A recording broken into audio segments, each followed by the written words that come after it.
მოგესალმებით. ჩვენ თუ თქვენს ეკრანებზე ჩავართ, ესე იგი Cooling Breaks უყურებთ. დღევანდელი ჩვენი ეპიზოდით იწერება დიდგორი ბარში, სადაც შეგიძლიათ მობრძანდეთ, კარგად ჭამოთ, კარგად გაერთოთ, ალტერნატივა ულამაზესი სივრცე და ყოველს გავოდებით დიდგორი ბარშთან, მოდით დიდგორულით, ჩემს სტუმართან ანდრო ხელაძესთან ერთად ფეხბურთს გავუმარჯვოთ. გამარჯობა, მადლობა მოწვევისთვის, მეგობრებო, მიხარია რომ აქ ვარ და მიხარია რომ სასაუბრო თემა იქნება ფეხბურთი. იმიტომ რომ არ ვიღლებით არასდროს ფეხბურთის საუბრით და ფეხბურთს გავუბრძანოთ. მომიჯახუნე და წავედით.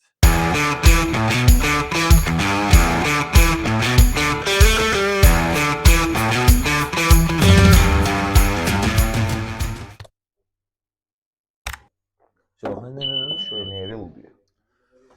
ანდრო, კომენტატორი ხარ.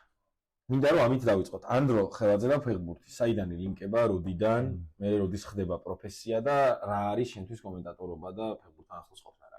ბავშვობაში როგორც მეუბნებიან, ჯერ მანქანებით ვიყავი გადაცებული, მაგრამ ეხლა რომ მკითხო რა შეიძლება. აი ეს მანქანა ვერ ვიცნო, ბრენდია არა და იქამდე ყველა მანქანას ცნობდი ლოგოთი რა, 4 წლის რო ვიყავი. მე რატომაც ეს მანქანები დავივიწყე და ბურთი გახდა ჩემი საყვარელი სათამაშო. მაგის მერე მიყვარს ფეხბურთი და დღემდე გამოვყვა ეგ სიყვარული იმედია. ოპელის დამსახურება ხო არ არის მილანის ფანი რო ხარ? არა, აი არ ვიცი, ხო ოპელი არ არის საყოფთოა ჩემი საყვარელი მანქანა. კომენტატორი ხდები მე და აი რა არის კომენტატორი რა? შენთვის რა არის? პირველ რიგში მაინტერესებს და როგორი რაღაცა არის. თან ის არის რომ შენი ისეთი სტილი გაქვს და იმდენად რაღაც ფეხით შემოანგრიეს რაღაც ქართული კომენტატორის სტიგმები და კარებები რომ ძალიან მაინტერესებს შენი აზრი მაგაზე. არა, მე გააზრებული მაქვს ის რომ ყველას ვერ მოეწონება და ზოგი ძალიან გაღიზიანდება ჩემ კომენტირებაზე. უბრალოდ არიან ადამიანები, ვისაც მოსწონს ეს სტილი და მაგად გამომიყავს ეგრე როგორც მიმყავს. ანუ ჩემ თავთანაც უფრო ახლოსაა ეს სტილი, რომ მე თვითონაც გავერთო და ის ადამიანებიც გავართო. ვიზრუნო მაგათ განწყობაზე, ვინც ეკრანის მეორე მხარეს არიან. ხანდახან შეიძლება მე თვითონ არ დავრჩე ჩემი წაყვანი თქმაყოფილი, მაგრამ ყოველთვის ვცდილობ, რომ რაღაც ის შემოვიტანო. ხალის. პირველი ის რომელი იყო, აი პირველი თამაში, სადაც წაიყვანე ოღონდ აი ამ სტილით, რომელსაც ახლა მიყვარს. პირველივე პრემიერ ლიგაში, როცა ასტონ ვილა ლესტერს დაუპირისპირდა და ჯეიმი ვარდი იყო მაშინ პრაიმში. ის ვარდი არა, რომ მათ 11 თამაში გაიტანა ზედიზედ გოლი, მაგრამ აი მაგ რეკორდის მოხსნას უმიზნებდა. ძალიან მაგრა დაიწყო ეგ სეზონი, მე გახდა ყველაზე ხანდაზმული ბომბარდირი პრემიერ ლიგის ისტორიაში. და მომიწია მეც ვარდის თამაშის საყვანა. კრემონესში მიყავს ხოლმე კრემონესში. ჯერ არ მომიწია ვარდის თამაშის საყვანა, რაც გადმოვიდა სერიაში და ისე ძალიან მაინტერესებს. სადგა ხუიჭველი რაღაცა ვარდიზე. აი, ვარდიზე რაღაც, აი ხი იუვენტუს გაუტანა. კი. ძალიან მაგარი კაცი. მაგრამ უცებ ის არის, რომ შენ ხარ მილანის ფანი, მაგრამ თან პრემიერ ლიგასთან ძალიან ახლოს ხარ და შენ რომელიც გესიამოვნება, თუ გინდა მილანს დავიწყოთ საუბარი, თუ გინდა პრემიერ ლიგაზე, შენთვის რომელიც უფრო ახლოს არის, პირველ რიგში ეგ მაინტერესებს. შენ არ ჩემთვის სერია თუ პრემიერ ლიგა ანდრო ხელაძე. ბავშვობაში სერია, ეხა პრემიერ ლიგა. დიდი ხანია უკვე, მას შემდეგაც ბანტერერა დაიწყო, მილანს და ინტერს და ზედიზედ ვერ გადიოდნენ ჩემპიონთა ლიგაზე. მრავალი წელი მილანის 7 ინტერი არ მახსოვს. ინტერი ხანდახან გადიოდა, მე ვერ გადიოდა, მე ისო გადიოდა და ეგეთი ჩავარდნა ქონა და მილანი სტაბილურად ვერ გადიოდა ჩემპიონთა ლიგაზე და აი მაგ დროს იმდენად დაიწია სერიას ხარისხმა და ნუ მე ცოტა ამოიქაჩა, მაგრამ მაინც ქვემოთ არის ვიდრე პრემიერ ლიგა, რომ მეც უფრო ახლა ყველა ჩემპიონი და პრემიერ ლიგა ჩემპიონად ქვემოთ არის ახლა. ხო აი ლა ლიგა შეუძლია გაუწიოს წინააღმდეგობა ოღონდ გრანდებით. ხო, გრანდები. საშუალო დონის გუნდები როცა უპირისპირდებიან ერთმანეთს ლა ლიგაში, არ მგონია იმდენ საინტერესო იყოს, რაც პრემიერ ლიგაში. მგონია რომ ფაქტია და შეიძლება ვიდაოთ გემოვნება ვის როგორი აქვს, მაგრამ ხარისხით რა თქმა უნდა პრემიერ ლიგა ყველაზე მაგლატეს. რა მაინტერესებს იცი რომ აი იწყება მილანით, ხო? ანუ შენი პირველი გუნდი მილანი იყო, რომელიც შეგიყვარდა, რომელიც წლიდან 4 იქნება, 2-4 ალბათ. ნუ მერე ის ფინალი და მერე კიდე ის. კი, პირველი ფინალიც მახსოვს და მეორეც. და მაგ ფინალებზეც რო გითხარენ და თან შენი საყვარელი მილანისტაც გითხარი პავლო მალდინის გარდა ოღონდ. კაკა, მაგრამ ბევრია რა ძალიან. გატუზო ძალიან მიყვარს, აი მილანისტა რო ახსენე, უფრო გატუზო გამახსენდა ვიდრე კაკა. პირველ რიგში რა თქმა უნდა მალდინი, მაგრამ მალდინი შენ გამომირიცხე. ხო და რავი 2-5 წლის ფინალი მახსოვს რომ დაიძინეო მეუბნებოდნენ შობლები და ოჯახის წევრები, მაგრამ არ დავიძინე. უკვე საძინებელში გავაგრძელე პენალტების სერიის ყურება და 3-0 დაგეძინა, ყველაზე კაი ვარიანტი. ხო და არ დავიძინებდი, იმიტომ რომ თავიდანვე ვიცოდი როგორი გულშემატკივრობა ჭირდებოდა ფეხბურთს, იმიტომ რომ მთელი ჩემი ოჯახი ფეხბურთის გულშემატკივარი იყო. ანუ ტრადიცია. პენალტების სერია მახსოვს ხრემლებით. იმიტომ რომ შევჩენკო იყო ჩემი ერთ-ერთი საყვარელი ფეხბურთელი და შევჩენკომ ყველაზე დრამატული თამაში არის შენთვის ალბათ ეგ. კი, ჩემთვის მარტო ნეტა მე მაგ ჩემი 99 წლის ფინალს ვერ მოესწრებოდი და ვერა სამწუხაროდ ვერა 99 წლის ფინალს ვერ მოესწარი, მაგრამ დრამატული ანუ კამბექის მხრივ თუ თვლით კამბექის მხრივ ასა მაგ თამაშამდე ვერაფერი ვერ მივაღწევ. ხო, მე მაგარი ფინალი მარტო ერთი მაქვს ნახე, უფრო სოფლიო ჩემპიონატს. საფრანგეთი არგენტინა. და მე დორტმუნდი ბაიერნი მიყვარს. დორტმუნდი ბაიერნის კი. რობონი არის ჩემი საყვარელი ფეხბურთელი. ვა, მართლა? იცი ჩემც ერთ-ერთი კი, ანუ ბუნდესლიგას უყურებდი მაგიტო რომ რობენი მევასებოდა. საიტიც იყო ბუნდესლიგა ჯიზე ვიყავი და ეხლა ვერ წარმომიდგენია, ვერ ვცნობ ჩემ 15 წლის წინამდელ თავს, რობენ 10 მეწერა ეგრე და სტატიებს წერდი. სტატიებს რობენზე? ბაიერნზე და ნუ რობენის ტრავმაზე, რობენი ტრავმის გამო 6 მაჩი დამოთავდა. საშინელება რობენი და ტრამო არის ყველაზე კარგი დუეტი მე მგონია. იყო პერიოდი, როცა მესი რონალდუს მე საუკეთესო იყო, საუკეთესო ჩემპიონი იყო რაღაც პერიოდის. იყო დაჟე ბაიერნის პრაიმის დროს რა. ჩემთვის რიბერიზე მაგვა იყო ყოველთვის. მეც ეგრე, აი რიბერიც ძალიან მიყვარს. მამა ჩემი არის ბაიერნის ფანი და ჩემ ბავშვობის კლუბი არის ბაიერნის. ანუ მეც ისე ვარ მანჩესტერს და ბაიერნს შორის სადღაც შუაში გავარ. გეიმ ჩეინჯერი ჩემს რობენი უფრო იყო. ვიდრე რიბერი. რიბერი შეიძლება უფრო სტაბილური ყოფილიყო მათ შორის იმის გამო რომ სუხეომის საწდომი იყო და ტრავმა ნაკლებად ჰქონდა. მაგრამ ბოლოს დაიწყო რიბერი მე. ხო, ანუ მე უკვე ასაკიც. რიბერის პირველად ძალიან კი მიყვარდა, მაგრამ რობენი უფრო ისეთი ტიპი იყო. აი რაღაცნაირი. რობენი უფრო გიყვარს, რიბერი აურა იყო რაღაცა. თუნდაც მანჩესტერს რო გაუტანა. აურა რა კაი სიტყვა თქვი. თან ეგეთი ცოტა ტრენდული ისე ხარ რა ადამიანი და რაღაცა ტრენდული. ასაკიდან გამომდინარე რა რაღაცა. ყველაზე აურა ტიპი ვინ არის ფეხბურთში? ოღონდ აი ხა მესი, რონალდო და ეგენი არა რა. ვირჯილი ალბათ. ვანდაიკი ჩემს სალას არ არის. სალას გაუსწორდი. აურა ტიპი არის თან. The ball, so there could have been 2 red cards, 2 penalties. Who cares? It's a quality, a demon in the cut. You mean a raiding at the church? I'm seeing you moving wrong, we clutch. You smile, we share. Pero ისეთ ეგრე მეგონა და მე ლივერპული პარი სენ-ჟერმენი ლივერპული რო იყო, მაგის ფერი ქონდა post match რო ჩადიხარ და ფეხბურთელები გამოდიან და სულ მკითხოთ ჩვენ ვინ მოგცა მაგ Sky Sport-თან მივიდა მარტო ვარ და იგი და აი რო შემოვიდა იგზნობოდა იმიტომ რომ სხვები რო შემოდიოდნენ ვიღაცები ლაპარაკობდნენ ეს ტიპი შემოვიდა და ყველანი ისუსა მახსოვს რომ აი რაღაცა და აი ვიღაც შეგადავა თავის ინგლისელ ჟურნალისტს მარტო იმასთან მივიდა რაღაცა იბაძო წავიდა ძალიან აუր პლუს 1000 თუ 10000 სადღაც პლუს 20,000 ვაორმაგი მე ისა მაქვს ესეთი დაბეჭდილი პასუხი მაქვს როიკინზე მაგაზე ძველებიც შედიან ხო აი ძველები მალდინი ძალიან აურა მალდინი ყველანაირად აურა მალდინი ხო ყველანაირად მარცხენა მცველიც და თუნდაც ის Nike-ის რეკლამა რომ იტალიის მეკარეობა ყველაზე მარტივი სამსახურია ის არის მარტო ყველაზე აურა ყველაზე მაგარი აურა მაგ რეკლამას მიიღო კი მაშინ ცვალებზე ვილაპარაკოთ ცოტა და სანამ ცვალებზე ვილაპარაკებთ კიდევ ერთხელ გამომარჯოს ფეხბურთს და მალდინის რა თქმა უნდა მილანის მანკაც იტალიური ფეხბურთის მოყვარულს შეუძლებელია არ უყარდეს დაცვითი ფეხბურთი რაღაც დონემდე და ხო ძალიან ბევრი სტილი გვაქვს რა რაღაც კატენაჩო არის არკბდებას და რაღაცე შენთვის აი ყველაზე კარგი დაცვითი გუნდი რომელსაც აი სიამონებით უყურებდი ან უყურებ ხოლმე იუვენტუსი მომწონდა სხვა შორის ხალხს გონია იუვენტუსი მეიზღება მაგრამ არ მეიზღება რა ეგრე ერთი გუნდი არ ყავს ამოჩენებული რომ მეიზღებოდეს რა თქმა უნდა ეხლა მილანის ფანს ინტერი ვერ მეყარება რომ გავარდეს გუნდი იუვენტუსიც ეგეთ დონეზე მაგრამ იუვენტუსთვის მიგულშემატკივრია ორ ფინალში ბარსასთან და რეალთან ორივეჯერ US-კენ ეყავი ბარსასთან რომ US-კენ ეყავი მაგას ნანობ იმიტომ რომ მაგ შემთხვევაში მესის ვერ ვნახავდი თბილისში და აი ხირსი ხო ვიყავი რომ იუვენტუს მოიგო ეგ ფინალი უეჭველი კი ვიყავი მადლობა ბიძაჩემს რომ რაღაცაირად ვიყიდა გბილეთში 15 წლის ადრე არ ვიცი რას მოიგო ეგეთი სუპერთასის ფინალი კი არა ლიგის ფინალი აი ლიგის ფინალში შეედრება ლივერპულს კი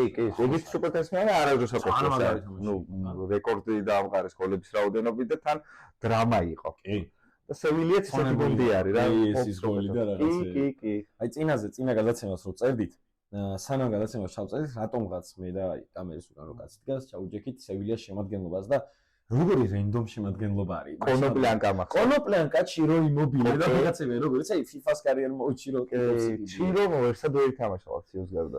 ასონა წასული ჩირო ძალიან ლაციოს კაცი. კი. მაგაზე და დორტმუნდშიც ყველა იყო. ლაციო რომაში მე უფრო სულ ლაციო ვიყავი და მართლა? მე რომა, იმიტომ რომ ფილო დი რომა. ხოლმე რომა და მე ავანტი რაგაცი დი ბუდა. აჰა. და რა ეგეს მე. არ ვეროსიც ძალიან მიყვარს და მაგიტო აი ეგ დუეტი მევასებოდა რა ძალიან ვეროსი ჩემ ერთ-ერთ სავალდებოდ მაგის სტატუსს მევასებოდა მე ფანების გამო მევასება ლაციო.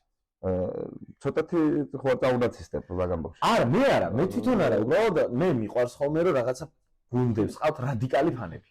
რაიო ალეკანოსაც რაიო ალეკანო არის ზოზული არ ვარა თამაშის ხო რაიო ალეკანოსაც ეგეთი გუნდების ფანები მევასებიან რა ვისაც რაღაც რადიკალური რაღაც ხედები აქვს თან ლაციოს ძალიან მაგარი ქორეოგრაფია აქვს და თან ხოც რა რომ ცოტა წინააღმდეგობრიობა რა რომ ყველას რომ აევასება რაღაცაირა მე ლაციო ხები კი მაგას ხები მაგრამ მაგარი ფანები ყავს ჩემთვის რომაც ძალიან გამორჩეულია ფანები თავის ჰიმნი სამი სიმღერა აქვს რომელიც ასოცირდება რომასთან და სამი ისეთი არის რომ შეიძლება თვალზე მოусმინა და ჩართოს ჰიმნიატურმა ჩართოს ჟოზე რო იყო რომ მაშინ მომბობდი რომ ეგრე კარგად არავინ არ მოხდომია თქო გუნდს მაგრამ მოუხდა რომ მას კი ჟოზე სად უნდა მივიდეს როგორ მოიხდინავს ბარსაში ვეღარომდგენე მიხედავს რომ ასისტენტი იყო თავიდან მაგრამ პირველი ის არის ხო მან დიწყება რობსონთან თარჯიმანი და მე კი გახდა განსაკუთრებული ეგ ძალიან საინტერესო არის ჟოზე კაი კითხვა იყო ის პრინციპში მაგაზე შეიძლება დაფიქრდე მოიხდეს რა მე ვერ წარმოვიდგინე მანჩესტერით მოუხდებოდა როდეს მე ჟოზეს როცა ჩელსის მწვრთნელობით ვცნობდი მაგრამ ის მანჩესტერის რაღაც ცოტათი მოიქცია მეორე ენერგია და ემოცია არის და სადაც არ არის გაწონასწორებული აი ტოტენჰემთან იგი პოჩეტინოს რო აჩვენებს ეს ხო ძალიან კაია მე ტოტენჰემშიც ხო იყო თუ მე მიშლე ტოტენჰემში იყო რა ტოტენჰემის ხო იქამდე თქვა რომ ჩელსის გარდა სხვა მომდენო სასწაული კაცი თან ამხელა ფული აქვს ნაკეთები გაგდებიდან კი მაგაში ექსპერტია მაგაში გოუთი არის ადრე ვიլოჟბოში ჟოზე მაინც იყო და ეს რავი ვილოჟბოშია ეგეთი საკაო პორტუში და მოატყუა ხალხი რომ ახალი ჟოზე ვარ უცებ რა ჩემპიონთა ლიგაზე წელს ახალ ფორმატზე მაინტერესებს შენი აზრი ჩემპიონთა ლიგის ჟოზეზე რახან წავედით უცებ მაინც სპორტოა მოტივირდა და წელსხას დაიკარგა მუღამი იმიტომ რომ წელსხას რა აზრი აქვს უბრალოდ იგე კალენდარს ხო იმიტომ ყველა თანაბარი სიზმრის გუნდებს ხო ორს თიერიდან ორს ბითი და ეს შემდეგ ხო მაგრამ ეს უფრო საინტერესოა ჩემი აზრით, იმიტომ რომ ინტრიგა ბოლომდე მიყვება. რაღაცისთვის მაინც იბრძვიდა ბოლო ტურებში რა. ნუ რამდენიმე ახლა 36-დან 36-ი ვერ იბრძვიდა. მაინც რაღაც ინტრიგა არსებობს, რომ ოდნავ წინ წაიწია, მაგრამ რამდენად გაძლევს ეგ უპირატესობას, რომ აი ვაგონში მოხდე. ეგ ცოტა გასაკოვი თემა, იმიტომ რომ გვაქვს შარშან ლივერპულს რა კაი ის ქონდა ლიგის ფაზა, მაგრამ შეხვდა პარი სენ-ჟერმენს. იმიტომ რომ პარი სენ-ჟერმენს ქონდა ცუდი და აი მაგის განსაზღვრა რთულია რა. მაგიდა იოცნება რომ ყველა გრანდმა გასწოს შესავით ზემოთ თუ შენ გახვალ რა. მე იცი რა მომწონს, აი ევროპა ლიგაზე რო ვეღარ გადადიან, მესამეა კი. რო აი ხო ყველა რაღაცისთვის იბრძვის. აგვისტოში მოიცი რომ აი ევროპა ლიგაზე ეს და ეს ხოს კონკურენტი. ხო და თან არ ჩამოდის რომ ბარსელონა ან მანჩესტერი ან ვიღაც. თან ახლა აი მე მაგალითად რაღაცა გუნდებს რომ ხედავდი ხოლმე ჩემპიონთა ლიგის ჯგუფში ზუსტად ვიცოდი რომ ეს ყველაფერს გაკეთდა და რომ მესამეზე გასულა. კი, სევილია მაგალითად ვილიარეალი და ეგეთი გუნდები. ჯგუფიდან გასვლა ამ ხალხს პროსტა არ უნდა, იმიტომ რომ გადავიდოდა სევილია მერე და იგებდა იქ ევროპა ლიგასთან. მან მოთამაშე გუნდებისთვისაც ძალიან ის არის და ბრახტა უცებ ბარსელონა ჩამოგივიდა იმიდან ჩემპიონთა ლიგიდან. კი და სწორიც რო არ გადადიან ჩემი აზრით. ახალი ფორმატი ძალიან მოწონს და რაც ფიქრობ, ფავორიტი ყავს ვინმე წელს აი რომ ფიქრობ ევროპა ლიგაზე? ჩემპიონთა ლიგაზე ევროპა ლიგაზე არა. ჩემპიონთა ლიგაზე ძალიან რთულია მაგის ხო. ყოველთვის მიჭირს ხოლმე ჩემპიონთა ლიგაზე პრობლემის გაკეთება. აი შარშან ყვარო გადავიდა პარი სენ-ჟერმენში და რამდენიმე თამაში მიაწყოს, აი ვიგზენი რომ პარიზი მოიგებდა. ძალიან ხო. ჩემპიონთა ლიგის მოსაგებად. ხანდახან მაქვს ხოლმე რა ეგეთი რაღაცები, რომ აი გამირთყამს, რომ აი ეს წელს მოიგებს ლიგას, მაგრამ წელს ეგეთი შემთხვევა არ არის, იმიტომ რომ ნუ რეალი ძალიან კაი გუნდია და რეალისგან არავის არ გაუკვირდება რომ მოიგოს ლიგა. მე მგონია რომ ბარსელონას არა ჩამოსაწერი, იმიტომ რომ გასულ სეზონში გვახსოვს ხო ორთვიანი ცოტა რეგრესი რო ქონდეთ, მაგრამ მე ისე ამოხაჭეს რომ რავი. რაფინი აკლია, ჟუან გარსია აკლია, ორი ძალიან მნიშვნელოვანი. პედრი გამოაკლა ახლა. ხო და იანვრიდან ჩემს მოიხოდება ბარსელონა და მაინც იბრძოლებს ჩემპიონთა ლიგის მოგებისთვის წელსაც. ბაიერნი როგორ არ ვახსენო, რომელიც ამ წამს საუკეთესო გუნდია მსოფლიოში. კი, ვიღაცებს შეიძლება თქვას კონკურენტები არ ყოლია ეგეთი, მაგრამ რა ვისაც შეხვდა ყველას მოუგო და ბაიერნის თან აი დამაჯერებლად მოუგო ძალიან.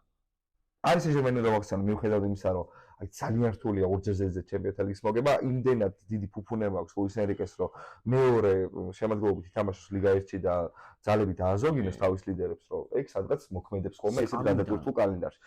და ლივერპული არის ისეთი გუნდი, პრემიერ ლიგის მოგება რო გაუჭირდება მარათონული ჩემპიონატის, მაგრამ პლეი-ოფში რო ნებისმიერ ის გამწარება შეუძლია და ლევანდელ ლივერპულზეც გონია რომ ვიღაცებს გამწარებს. მე ცოტა ესე გავიმართები ახლა და ამ კითხვას ასე დაგისვამ. ლევანდელ ლივერპულზეც ბანემ ორი სიტყვა მინდა რომ მითხრა და მე ძალიან მშვიდად წყნარად მოგისმენ.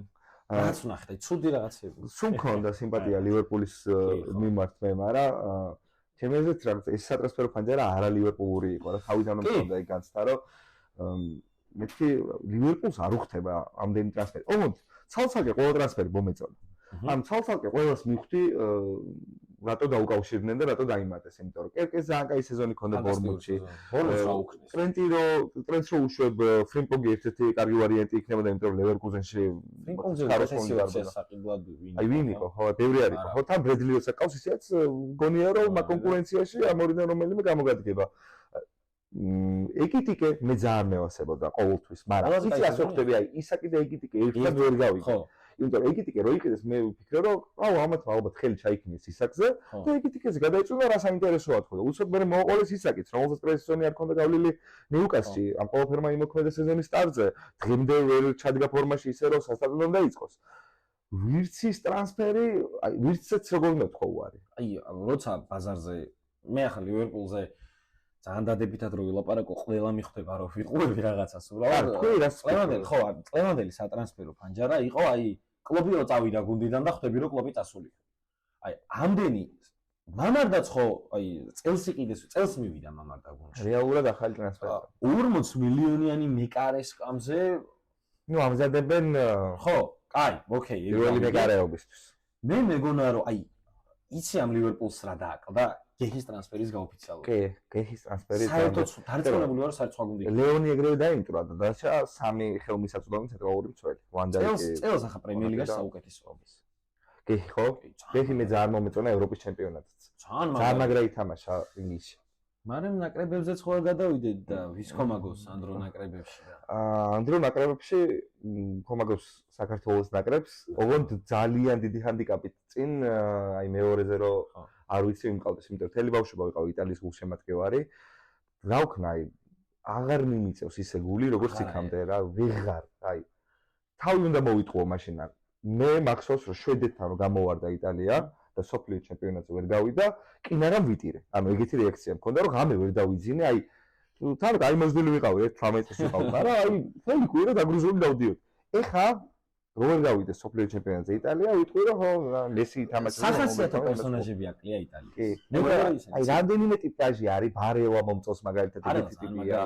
ტონალი, ვიღაცები არიან, მაგრამ ну მაინც რო შეადარებ ხა პორტუგალიას, საფრანგეთს, ინგლისს, შემოგვიყვება საანსის თქვა მინდოდა რომ არ არის ისა რა ქვია იტალიაზე რა უცებ შენი აზრიც რომ ამაზე მითხრა მეთანხმები თუ არა არ ყავს ისეთი ხალხი ვისაც მიჩვეული ვარ ჩვენ იტალიაში თუ გინდა ოსტატობის ხრა თუ გინდა ტიპაჟის და ხასიათის და თაობა არ ყავს იტალიას რა საერთოდ არ ყავს თაობა და როდის დასრულდება ეკრიზისი არ ვიცი იმიტომ რომ ევროპის ჩემპიონატი მაინც უფრო ის იყო რომ ვა ყველას წაუვიდა თამაში და თურქნელმა რაღაცას მიაგნო ისეც რასაც ესენი დაამუღამებდნენ ვიდრე ის რომ ვა იტალიის კრიზისი დასრულდა და რაღაცა იმიტომ რომ მაგის მერე ვერ გავიდნენ სოფლიო ჩემპიონატზე კიდე ერთხელ ჟორჟინიოს გამოსული პენალტი მაქვს მაინც იტალიას უგულშემატკივრები რა თქმა უნდა სოფლიოზე სხვა სვის უნდა უგულშემატკივრებოდა მაინც ალბათ ხიმს რომ იმღერებენ მანდ მაინც მომისყიდიან რა მაგრამ იმ გულით ვერა როგორც აქამდე სოფლიოზე რა ფიქრები გაქვს? ვის თვლი ფავორიტად? მაგრამ და შეიძლება ცოტა ადრეა სოფლიოს ფავორიტებს სალაპარაკოთ, მაგრამ თან აი რაღაცა ექსპეშიალი. აი ეს მაინც მგონია გამოკვეთილად პირველი ნომერი, იმიტომ რომ საკლუბო ფეხბურთს თამაშობენ სანაკრებო დონეზე. ან მართლა ისე აქვს ორგანიზებული ყველაფერი, რომ შეუძლებელია ეგეთი ხარისხი დადო მაგ სიხშირით შეხვედრით შეგირდებთ. ან ყოველდღიურ მუშაობას გავს ლუის დე ლა ფუენტე რას საკეთებს. პირველი ეგ, მეორე არგენტინა, მოქმედი მსოფლიო ჩემპიონი. მიუხედავად იმისა, რომ მესის ცოტა ასაკი მოიმატა, სამაგიეროდ ხულიან ალვარესი შევიდა პრაიმში და არიან იქ მასთან ტუონოც საინტერესო ტიპია. ჩემი ფავორიტი არის ნიკო პასი და ნახოთ თუ მიეცემა საერთოდ სათამაშო დრო. კრისტიან რომერო სოფლიოში ერთ-ერთი საუკეთესო ცენტრალური მცველია და მაგიტომაც არგენტინას გავიყვანე. მესამე უკვე საფრანგეთი არის ჩემთვის რა, ვერავის სხვა, იმიტომ რომ კილიან მბაპე. ხო, და თან მბაპეს ფორმა უნდა გავითვალისწინოთ, რა. ხო, თქვით, ესპანეთი არის მეც გითანხმები მაგაში, სადღაც სხვაგან ვაფშე. ანუ ესპანეთში ჩემი აზრით ისაა, რომ ლიდერების არყოფნას არ იტყობენ. ეგ არავის სხვას არ შეუძლია რა. ხო, ეს სუბიმენდი შეიძლება იგივენაირად თამაშს როგორც როდრი თამაშობდა პრაიმში. მართლა ეგეთი კაი სისტემა არის. თან ნიჭიერი ფეხბურთელები წავს მერინო გამოხდება ის გაიგნა. უიარსაბალი. მოკლედ არილევა ტალანტები ესპანეთში და მაგიტომაც ესპანეთში. ჩვენ პინომ გაგვიტანა, ხო, იერემი? კი. პინოც რო პინო კარგად ჩაჯდა კრისტალ პალასში. სასტარტოს მოთამაშე. კრისტალ პალასი. აი კრისტალ პალასი ჩემი ფავორიტი გუნდი არის დაბალი ეშელონის გუნდებიდან პრემიერ ლიგაში. გლასნერის პალასი ძალიან მევასება და იქამდეც ძალიან მევასებოდა. ცოტა სასაცილო ტიპაჟი იყო, მაგრამ მაინც და მე ეს ეზეოლის ეს დუეტი და ადამ მორტონი ძალიან ძალიან მაგარი არის. ძალიან კაი ბიჭი არის და მგონია რომ კაი კარიერა ექნება, გაარტყას ტრანსფერი რა, ისეთ გუნდში უნდა მივიდეს, სადაც ექნება სათამაშო დრო და მანჩესტერში შეიძლება ძალიან კაი იყოს ადამ მორტონი. დახატავდა ჩემი აზრით მანჩესტერს ფორტონი. აი კრისტალ პალასზე რა კიდე მილივოევიჩი მევასება და ძალიან. კი, ჯარი სტანდარტების ოსტატი.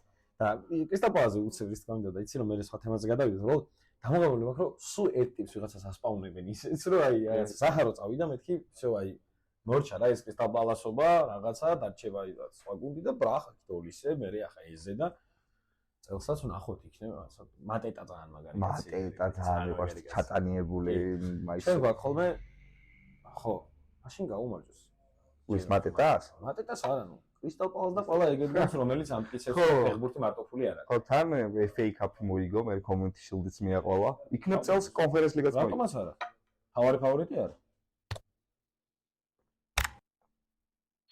ვა ყველას ვინ ჩვენს გადაცემაში მოდის მე უსვამ ამ კითხვას რა 5 რახან შენ ხარ და ანდრო ხელაძე ხარ სხვა ძირითადად უშუალოდ მოედანზე მომხდა რაღაცა ეს ვეკითხები ხოლმე მაგრამ შენგან მინდა 5 საფეხბურთო ჩემთი აი წარმოვიდგინე რომ დედამიწა გაქრა გადაშინდა მერე ვიღაცეები თავიდან აღმოცენენ და სხვა პლანეტები ჩამოვიდნენ და ამას მარხავთ რო ჩამოვლენ ნახონ ადამიანები რანი ვიღავით. ვა, 5 უნდა გავიხსენო ეხა? პირველი აი რაც გამახსენა მაშინ იმას ვიტყვი, მე რაღაცებზე დამწყდებებული რომ უი ეგ როგორ გამახსენებ. მაგრამ პირველი ვიტყვი მაინც ინტერესს, რომელიც არის ძალიან ჟღერადი. მე სტადიონზე ვიყავი როცა ეგ შენთი დაიბადა, ნუ იბადებოდა ახალი წამოწყებულიყო ეპევა ჯენტეკე ეგრე იწყება და მე აუ საოცრება არის ჩემი აზრით ეგ შენთი რა, აი ძალიან ვიყავს. მეორეს ვიტყვი კოლო იაია ტურეს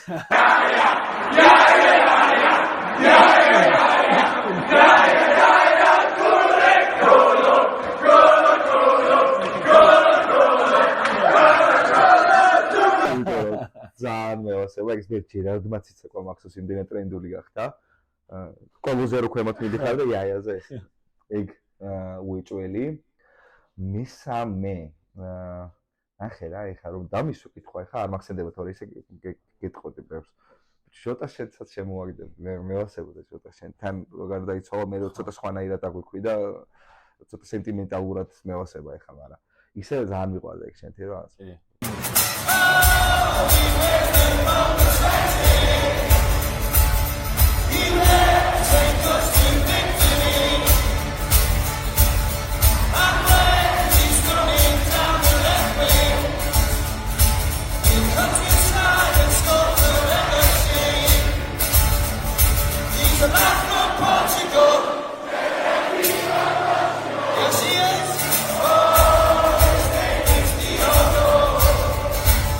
his name is Diogo.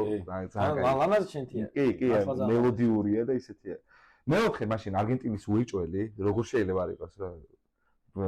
მუჩაჩოს უეჭველი.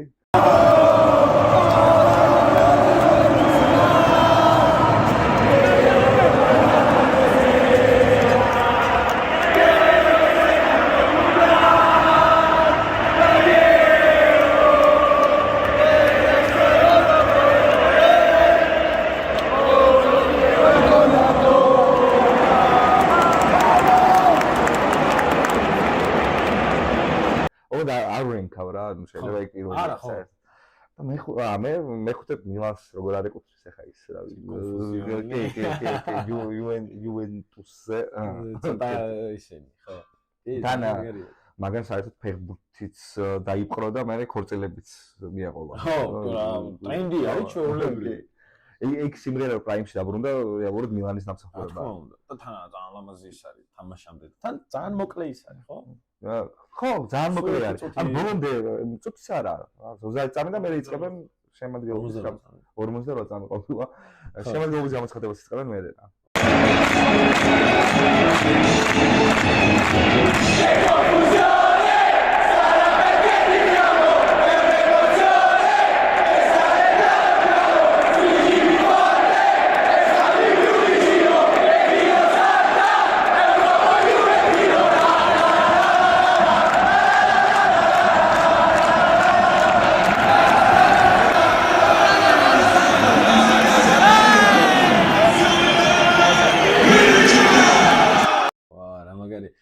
ეგეთი რაღაც, ეგ კულტურა ხო ძალიან მაგარი. მე რომელიმე მოსი ვიცი, კიდე ნაპოლის ale ეგ არის ნაპოლის. მე პირველად ნაპოლიდან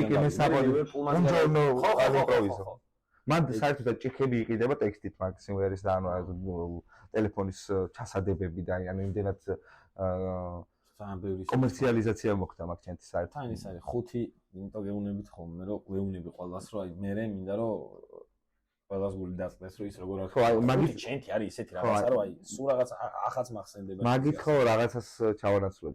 რა Wardis on Fire-ს ძალიან აიკონიკა. რუდრიგიზე. რუდრიგი უფრო იმსახურებს.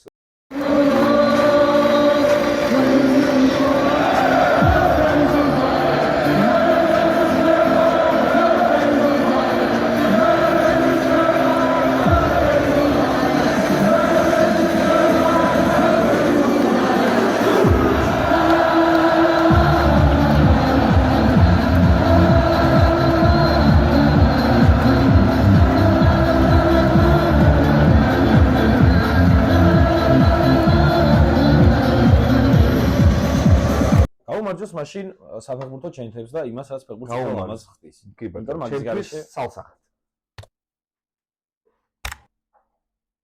ანდრო, ფეხბურთი ხო მოგონებები არის. ყველაზე აი დიდწილად.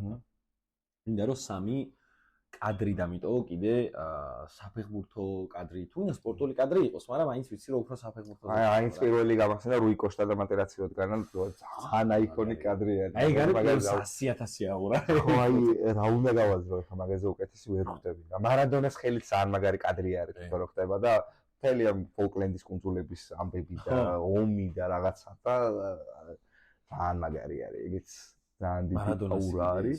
2019-ი ძალიან მაგარი. ისე რო არის. კი, ეგეც აუ ძალიან ბევრი არის რა და მე მესი რეალთან ბერნაბეუზე ძალიან აიკონიკ არის. მილანიდანაც მეგონა რომ რამეს მეყოლი. მილანიდან რუი კოშტა შემოიყვანე. მე კონკრეტულად მილანიდან, აი როგორი კადრი მინდა, იცი ახლა რომ მითხრა ეს ტოპ 3 არის ერთ-ერთი ყველაზე მაგარი ტოპ 3 კადრი არის მართლა. კაკა შევჩენკო ერთმანეთს რო აზიანის ხრებზე არ მახსოვს ქვემფინალის რემონტი ძალიან რა. შენი ბავშვობის მილანის რაღაცა ერთი მომენტი, კადრი, თამაში, მატჩი, რავი, ნებისმიერ რამ, აი რომ მივხვდი რომ იცი რა ეს გუნდი მე უნდა მიყვარდეს ბოლომდე.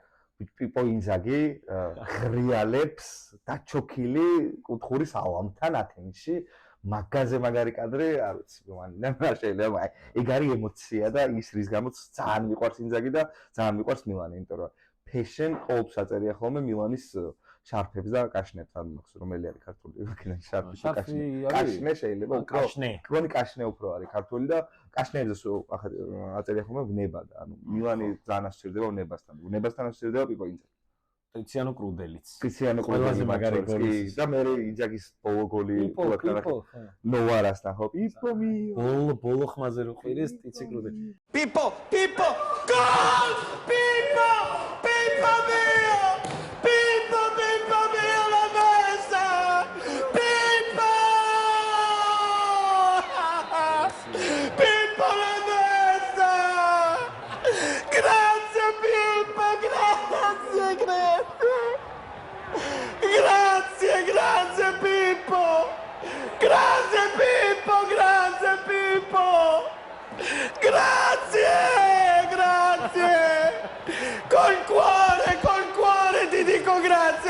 Pippo! ეკაცი იმსახურებდა მარტო იმას, რომ მილანს მოიგო ყველაფერი ვაფშე. ცოცხალია ჯერ და იქნებ რაღაცა. ჩემპიონთა ლიგაც რაღა ეს ჩემპიონთა ლიგა თუ მოვესწრო და რაღაც მოკვდება ციანო გრუბები.